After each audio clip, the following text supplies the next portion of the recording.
नमस्कार साथियों। मैं काफ़ी लंबे समय के बाद अतिथि शिक्षक भर्ती या अतिथि शिक्षकों से संबंधित कोई वीडियो बना रहा हूँ। आज का जो हमारा टॉपिक है, वीडियो ना बनाने का कारण ये था कि मैं केवल महत्वपूर्ण और जानकारियाँ जो आती हैं वही शेयर करता हूँ आप तक, कि इधर उधर के अनावश्यक फालतू वीडियो बना के आप सभी को परेशान नहीं करना चाहता। ना खुद भी मेरे पास इतना टाइम रहता है। जो महत्वपूर्ण जानकारियाँ आती हैं वो मैं शेयर करता हूँ।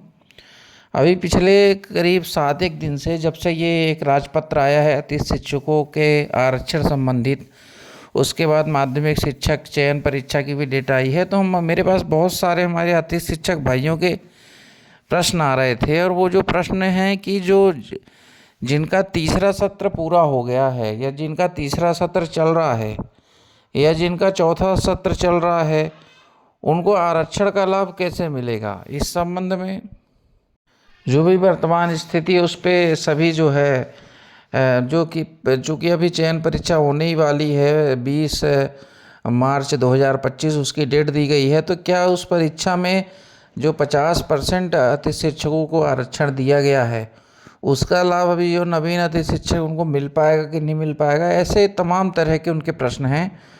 तो इन समस्त बिंदुओं पे मैं आज चर्चा करूँगा।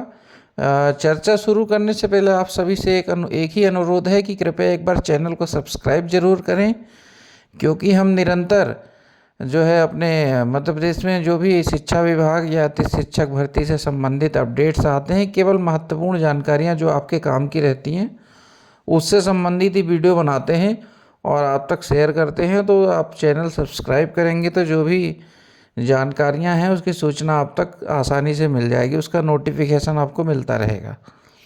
अब जो हमारा आज का चर्चा का पहला बिंदु है कि जिनका जो है चयन परीक्षा में अतिथि शिक्षक आरक्षण का नियम क्या है। तो मैं आप सभी को स्पष्ट करूं कि जो चयन परीक्षा है वो 2 विभाग लेते हैं। एक तो स्कूल शिक्षा कराता तो कर्मचारी चयन मंडल है, लेकिन जो भर्तियां होती हैं वो स्कूल शिक्षा और जनजातीय कार्य विभाग में होती हैं। स्कूल शिक्षा विभाग में जो नियम कहता है वो ये है कि 30 दिन एक सत्र में होना चाहिए और 3 सत्र मिला के 200 दिन होना चाहिए। और जो जनजातीय कार्य विभाग उसका नियम कहता है कि एक सत्र में 60 दिन होना चाहिए और 3 सत्र में 200 दिन होना चाहिए। तब आपको जो है उसका अतिथि शिक्षक के रूप में जो आप पात्रता है आरक्षण संबंधित, उसका लाभ आपको मिल पाएगा।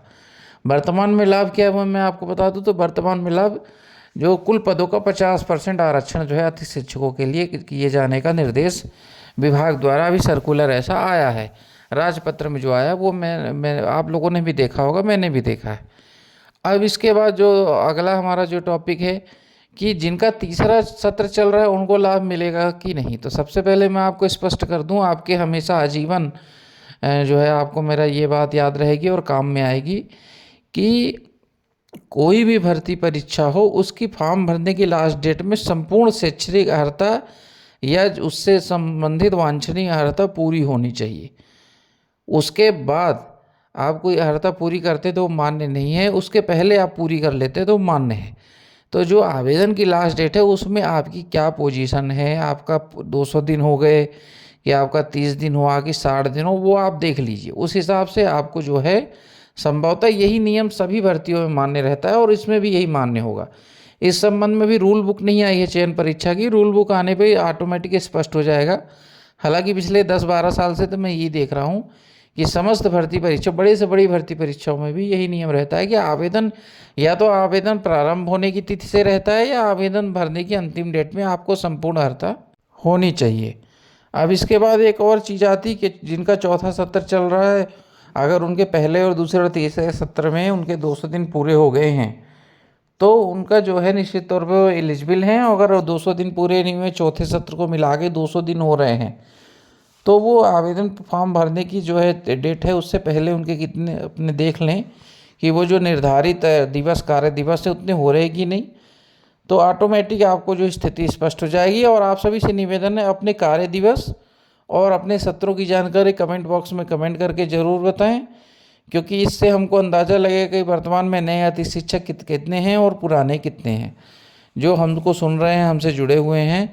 क्योंकि हम निरंतर जो है नए अतिथि शिक्षकों को ही आगे लेके चलने का जो है वर्तमान में, क्योंकि नए अतिथि शिक्षक जो ऑनलाइन काउंसलिंग से हुए हैं उनका भी हित हमको देखना है, पुरानों का भी देखना है।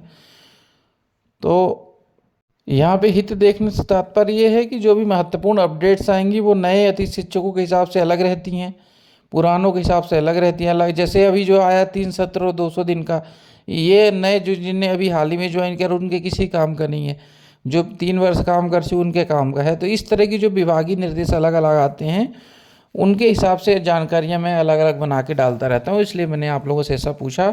ओवरऑल तो हमारा सभी का एक ही मात्र उद्देश्य ये है कि सभी को शिक्षक बनना है, और शिक्षक बनने के बाद शिक्षा जगत में हम लोगों को निरंतर ऊंचाइयों पे ले जाना है विभाग को। अंत में आप सभी से अनुरोध है, कृपया एक बार चैनल को फिर से सब्सक्राइब जरूर कर लें, लाइक शेयर कर दें और निरंतर चैनल से जुड़े रहें। हम महत्वपूर्ण जानकारियाँ समय समय पर आपको नियमित रूप से शेयर करते रहते हैं। सभी साथियों को बहुत बहुत धन्यवाद। नमस्कार।